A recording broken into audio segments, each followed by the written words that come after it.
ఓం శివప్రియాయ నమః ఓం సర్వమంగళాసుతాయ నమః ఓం ఉమాపుత్రాయ నమః ఓం హేరంబాయ నమః ఓం లంబోదరాయ నమః ఓం ద్విరదాననాయ నమః ఓం ధూమకేతవే నమః ఓం బృహతే నమః ఓం అపవర్గదాయ నమః ఓం ద్వైమాతురాయ నమః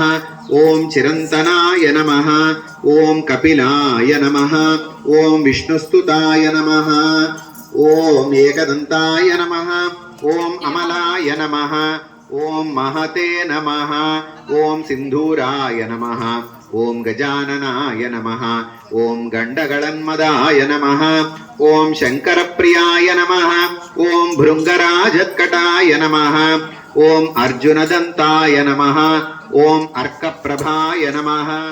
ఓం పంచాస్య గణపతయే నమః ఓం మహాగణపతయే నమః ఓం ధీరగణపతయే నమః ఓం విశ్వక్సేన గణపతయే నమః ఓం ఆమోద గణపతయే నమః ఓం ప్రమథ గణపతయే నమః ఓం రుద్రగణపతయే నమః ఓం విద్యాగణపతయే నమః ఓం విఘ్నగణపతయే నమః ఓం దురితగణపతయే నమః ఓం కామితార్థప్రద గణపతయే నమః ఓం సమ్మోహన గణపతయే నమః ఓం విష్ణుగణపతయే నమః ఓం ఈశగణపతయే నమః ఓం గజాస్య గణపతయే నమః ఓం సర్వసిద్ధిగణపతయే నమః